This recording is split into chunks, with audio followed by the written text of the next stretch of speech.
Al Simon with Sandler Training by Simon Inc. Your host on Business RadioX show, Simon Says, Let's Talk Business. And in this show, we talk with only high-performing business professionals. We do it so we can sharpen our skills, learn new ideas, concepts, insights, share best practices, and get to know really smart people. So, listeners, listen carefully. Take some notes. And look for our guests' contact information at the end of the segment so that you can engage with them if you'd like. And today you're going to want to, because we have a terrific guest today. And as always, at the end of our guest segment, I will have our Ask Al sales tip with the questions our guests write in with. Okay, so our guest today, Ethan King. Ethan, welcome. Ethan King is the founder and CEO of Zeus Closet. And hey, Al, thanks for having me. Great to be here. Yeah, really good to have you. I've been looking forward to this because Ethan is an entrepreneur, and I just love people who have that entrepreneur spirit because they're creative, they're driven, and they're smart people.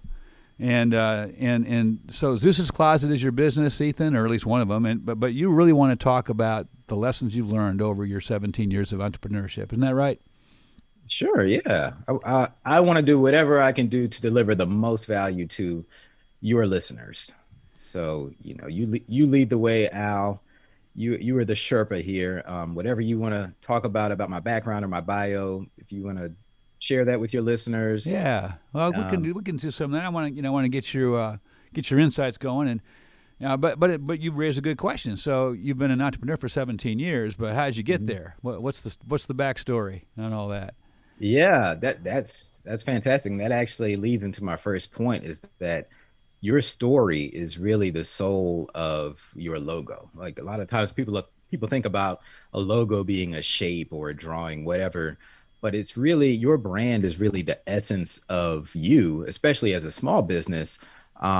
Your personality, your core values, all that is going to shine through into your brand, and your ability as a leader to distill that across your brand is what is going to make you successful and leave a legacy that lives on beyond you. If you think of like a leader like Steve Jobs and what he did for Apple, and now that he's long gone, but the brand still lives on. It's the most cash profitable business in the world, right? Yeah. So that's the dream of every entrepreneur, is to leave that type of legacy. So with me, I really didn't share much about my personal journey, my personal background, until in recent years. I'd say about 5 years ago, I started sharing it. And that had a lot to do with EO, which, by the way, is how you and I know each other. It is. Through Entrepreneurs Organization. Yeah, great organization, worldwide organization, but the Atlanta chapter that we're both in is very strong. Yes. Yes. So EO is about 14,000 members worldwide. It was started in 1987 by Vern Harnish and a few others. But one of the core thing, when you first join Entrepreneurs Organization, you go into this thing called forum training, and they break down the walls of the entrepreneur. And it's like, okay, cut all the crap, go vulnerable, and really share that 5% vulnerability that you don't share with the rest of the world.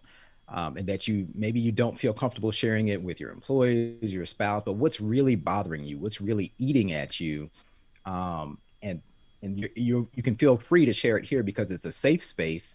Everything is confidential. So this forum training was the first time I had really broken down, and I shared with. It's public now, but at that time I was very ashamed of a lot of things that I shared. Wow. And when I was a teenager, I got in a lot of trouble. I actually got kicked out of college for doing like petty, stupid stuff. Stealing stuff, shoplifting, and scams, this and that. Yeah, and I found myself in a jail cell twice before at the age of 19. And that's when I really had that kind of come to Jesus moment, like, hey, this isn't the future for me. I don't want to be another statistic. My stepdad was like, I'm not going to bail you out of jail again. Wow. And so my background, I was an art major.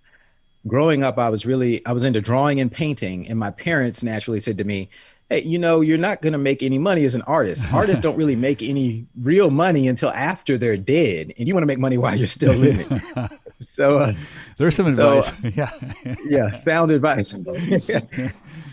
Me being the stubborn, hard-headed kid I wanted to prove them wrong. I majored in art anyway. That's how I ended up, getting in all this trouble, trying to prove a point, trying to make money. Yeah. Anyway, long story short, took the wrong path. They were right. When I graduated from college with an art degree and a criminal record, it was pretty tough for me to find productive employment. So I ended up working at some very odd jobs. Probably the most the most memorable one was I worked at a strip club for about 2 years, and I was the bar back, meaning my job was to clean up the bar, take out the trash. Whenever somebody got a hangover, I had to clean it up, clean up the vomit and stuff. So it was a pretty humiliating job. At first, it sounds like a teenage boy's dream, right, to work in a strip club, but no, it was not. It was in a very grimy, dangerous part of Atlanta. I could go on with the stories of the horrible stuff I witnessed there. I'll bet. But it was the only source of income that I could find at the time. And my natural talent in art led the strip club DJs to hire me to do promotional products for the strip clubs. Okay. So I was doing the flyers and the posters and things like that. All right. So I was like, oh, okay, well, this is cool. I get to kind of use my talent a little bit. But then, a lot of guilt came with that, because I'm like, what am I really using my talent to promote here? I grew up in a Christian household. My stepdad is actually a minister. And so it aided my conscience to be creating these graphics that I couldn't put in any portfolio to try to get a real job. I can't imagine. So, I was kind of trapped in this whole little ecosystem of the Atlanta strip club nightlife. So to abbreviate the story a little bit, I was continuing down that path, but one night I had a wake-up call, and I was on my way to another gig, and I got robbed at gunpoint. I got carjacked. Wow. And they took everything. And I thought this guy was going to kill me. Like I ran for my life, and I could hear my car screeching off in the distance as he drove away with all my equipment, all my stuff in the car. Yeah. And that's when I said, you know what? I took it as a sign from God. I was like, I'm done with that lifestyle. I never set foot back in the strip club industry again, for, ever since then, as a career. And it's no coincidence that after that, doors just started opening up in my life. And I got a call from Tyler Perry, the famous movie mogul. Yeah. This was before he was the famous movie mogul Tyler Perry. He was just doing stage plays at the time. Okay. I didn't know who he was, and got an email from his assistant like, hey, we're looking for a graphic design firm to do all of the graphics for our plays. We ended up in a working relationship for over 10 years. How about that? And he's a very inspiring figure in my life, a mentor. At the same time, I started up a side business with me and my girlfriend and I, Monica. She was in a sorority. I was in a fraternity. We started up this side business called Stuff for Greeks, where we sold fraternity and sorority paraphernalia on the internet. And it was a relatively new thing that ended up taking off. We became one of the leaders in the industry, and we still are to this day. That was nearly 20 years ago. And then as that grew, we decided to open, we outgrew our home basement, and we were able to purchase an office building in West Midtown Atlanta with the little money that we had saved up. And then we moved our offices there. We opened up a retail store. We called it Zeus's Closet. We wanted the loose connotation to the Greek world, but we also opened up to other verticals. So now we service school uniforms, the film and TV industry. We do any type of embroidered, customized apparel.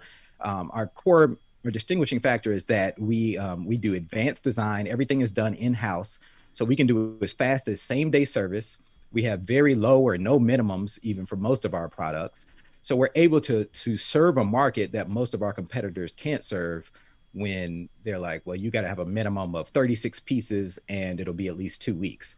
Well, in this day and age of fast moving,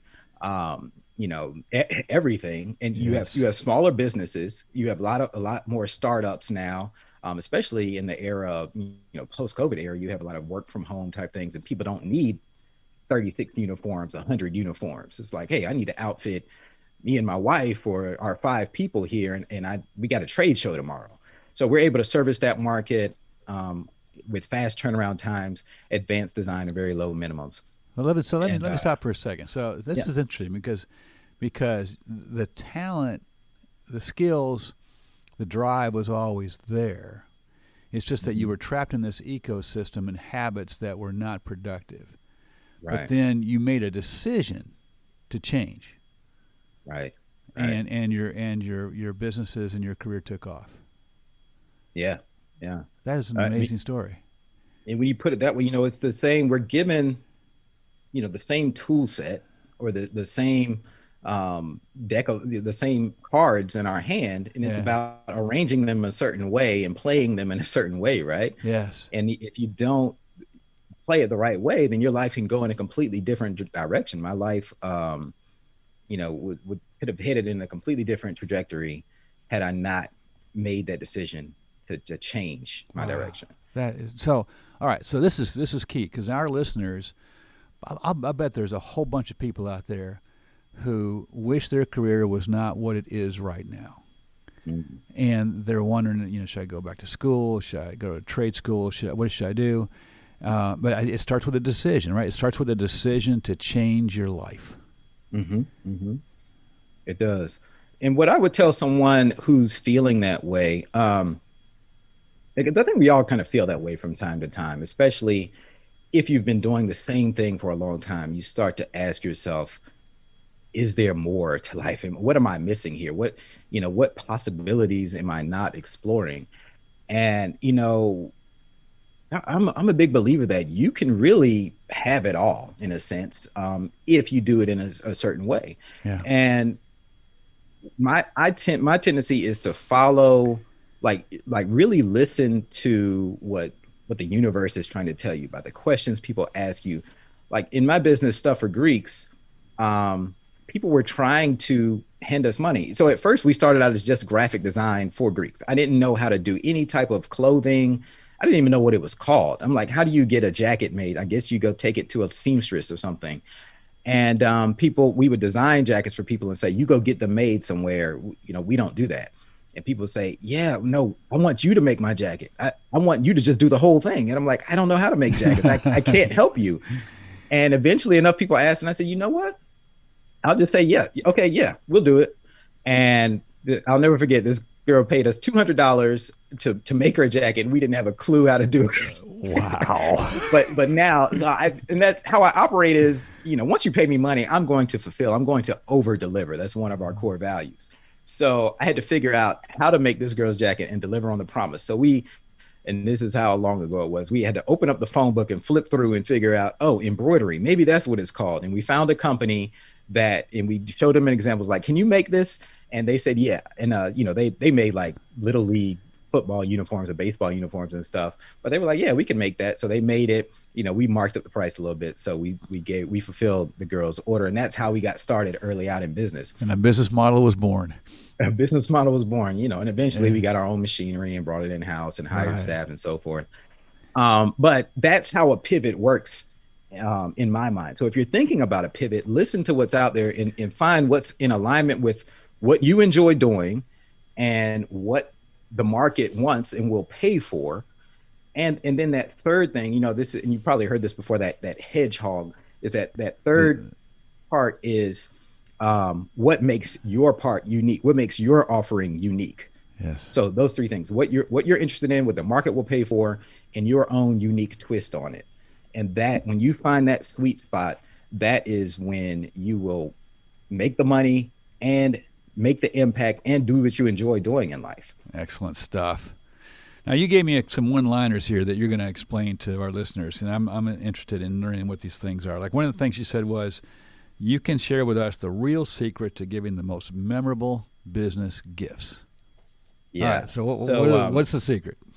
Yeah. So here's the secret. So in my industry, another thing we do is promotional products, and everybody gets the swag, right? You have pins with your logo on it, mugs with your logo. Those are probably the two most popular promotional product items. And it's our tendency to send clients a gift that has our logo on it, right? But the most memorable gift is actually something personalized that has their name on it and no mention of your logo at all. They know who it came from. And this isn't a unique idea. I actually got this. Well, I knew it in the back of my mind, but it confirmed it for me when I read a book called Giftology by a guy named John Ruhlin. Yeah, I've heard that book. Yeah. Yeah. And I've I think not there was read an EO event, and they sent us a beautiful knife, a Cutco knife, and it had my name and my wife's name engraved on the knife. It didn't have any mention of EO or anything else on this knife. But every time I pick up that knife to cut something, I think of EO, even though their logo isn't on it. So if you really want to make an impact to your clients, give them something personalized, as unique to them with their name. If you want to give them a jacket, great. Give them a jacket with their name on it, their logo on it, not your logo. Every time they put that on, they're going to remember you. That's great advice. I love it. Yeah, because that's what makes it special. Yeah. Right. Yeah. Right. I can't tell you how many pins I have around the office and training center that have our logo. And what that says, subconsciously, what that says when you receive that pin from somebody who has their logo on it, it's like, hey, I value enough for you to I'm marketing to you. Yes. It's kind of insulting their intelligence a little bit. We all do it. We're all guilty of it. But if you make that shift, I guarantee you will see a big change in the retention of clients. Because what you want is adoring fans, like people who are your friends, your loyal customers for life. Yes. Here's another one another one-liner that I'm got a feeling I'm going to agree wholeheartedly with this one, because I think I've shared, I believe, depending on the details here. But you said, simplicity always wins. What's that one about? Yes. Yeah. So in our industry, and it probably in every industry, but I'm going to speak from experience. Their pricing is super complex. It's like if you go to most embroidery shops and ask, how much does this cost to get my logo on these shirts? They'll say, oh, we charge $2 per 1,000 stitches or whatever. Who knows how many stitches is in their logo? The average person does not go around knowing, oh, my logo has 8,000 stitches, so this is going to cost $16 or whatever. No. So we, coming into this industry, we say, scrap that. We're getting rid of that. It's flat fee pricing. Our pricing is very simple. It's very transparent.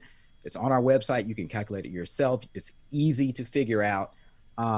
So that in every industry, you have these convoluted terms, these convoluted pricing models and business models that have been passed on through the years.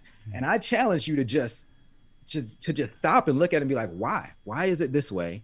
And why do I have to do it that way? I don't have to do it that way. Let me put a twist on it and just simplify it. Yeah. If something is hourly or something, make it flat, make it productize it, maybe see how that goes. So that's the challenge. Like when I say simplicity always wins, that is what I mean, because a frustrated mind, they say if you confuse, you'll lose, right? Yes. So if your customer has to burn mental calories figuring out what you're talking about, what am I going to get? How much does it cost? What do I have to do? What are you going to do? When am I going to get it? The more mental calories they have to burn, the less likely they are to do business with you. That is so true. I'm a big believer in simplicity in everything, but especially in the case of pricing. I think where pricing complexity gets into the mix is people like to do cost plus pricing, right? They cost plus their intended margin. And then they start thinking, we can't include this and we can't include that, so that has to have their own cost plus, and so they get in. It just starts getting really complicated really quickly, right? Because they're worried about margin, and that's So I'm not saying that that all the bean counters there are wrong, because they have their role, and it's a very important role. And by the way, my wife plays that role for us, so I better be careful here because I think she might be listening. But yeah, but I do. No, cost plus is important. You always make sure that your margins are in line. So when you come up with this creative flat pricing, you have that built in there. Like we have great margins built into what we do, and people will tell us like our customers come to us and say, you know what, I went with you guys because I just understand you guys are probably more expensive than these other people, but I didn't know what they were talking about. They weren't reliable, they weren't responsive. So you can actually be the more premium product, the higher price product with simplicity. So that's another advantage to simplicity. Good you have those point. margins built in. Good point. Okay, here's another one can't wait to hear. You said what you don't say is just as important as what you do say. So you think there's some words we should avoid, obviously, huh? Yeah, and this is another thing, and I know a lot of your listeners are into sales. And side note, we're all in sales. This is the most important skill you can have. But the scare words, like in our industry, are shipping. Like nobody wants to pay for shipping. Just think about it. I mean, how many people have an Amazon Prime membership? It's because I don't want to pay for shipping. I don't even know what Amazon Prime costs. What is it, $200 a year? But I expect free shipping. Nobody wants to pay for that. So avoid that type of terminology where people feel like they're wasting money. Avoid the word rush fees. So in our business, yes, we offer rush service. You can come in and get same day service. You can get next day service. And we show you the different pricing at those different levels. But you'll never see the word rush fee, because if somebody sees, oh, this costs $50 plus a $25 rush fee, they're going to try to, like, I don't want to pay that rush fee, because it feels like you're paying for nothing. Whereas if you just say the same day price is $75, the next day price is $60, then they'll say, oh, I'll take the same day price. It's the whole psychology of it. So just avoid those words. Here's another quick one. Avoid using the word dollars, especially in a high-end product. Why say the word dollars? If you're selling something to say that's 10,000, just say, well, your investment today is just 10,000. You don't have to say dollar unless you have a global product where you need to distinguish USD or euros or yen or whatever. Just say, it's just an investment of 10,000. There you go. Love it. Yeah, another example of simplicity wins too. Right. You said speak their language. What do you mean by speak their language? Yeah. So, and I guess it's all kind of ties back to simplicity, but this is another psychological thing. In every industry, like in our industry, we have convoluted terms like digitizing. If you come to us with your logo, let's say you want the Alzheimer or the Business RadioX logo embroidered on something, it first has to be digitized for embroidery. Yes. Well, people come to us and they use different terms. People will say, well, I need to get my logo digitalized. I need to get my logo vectorized. I need to get it set up. I need to get the artwork creation. They're all talking about the same thing, right? So when you communicate back to them, whether it's on phone call or in an email or in a text message, whatever it is, use the same word they used. Why change the language? Again, that only confuses people. It only frustrates people. At the worst, it kind of makes them feel dumb when you say, well, no, it's actually called digitizing. Here's how much it costs. Yeah. Just use the same language. What does it hurt? If somebody comes to me and says, how much will it be to set up my logo for embroidery? Say, well, it's $160 to set up your logo for embroidery. Why say, well, it's actually digitizing. Here's how much the digitizing fee. And we're like, what? What are you talking about? Yeah. Now they're just more confused, and you're right. You made them feel like they asked a stupid question. How's that going to do for a repeat customer? Right? That's not good stuff. Yeah, I love it. This is really good. We're getting a little short on time there. I want to skip to the one you said: the man or woman with 1,000 dreams. ... What is that? Yeah, there's a great quote that has stuck with me a long time. The man or the woman who has his health or her health has 1,000 dreams. The man or the woman who doesn't have their health has but one. And that, when I heard that really stuck with me, because obviously if you don't have your health, you can't focus on anything else. It's tough. So kind of a passion project that I took on this past year in 2020. You probably remember a lot of crazy stuff happened in 2020. You think? And stress levels increase. When stress increases, cortisol increases, people gain weight. A lot of us put on those COVID-19 pounds. Yeah. Well, I was no exception. And I said, you know what? I'm going to do something about this. I'm going to get back in shape. I did that. And I posted this picture on my Facebook of, my before and after. And I had a 6-pack and people were like, oh my God, what did you do? What's your formula? And I was like, oh, well, I just do this and this. Doesn't everybody know how to do this? And I found out that people don't know how to do it. And I have a lot of friends who have weight problems. So it sent me down this rabbit hole, and I started this side business called 6-Pack Dads. And if your listeners are interested, you can go to 6packdads.com.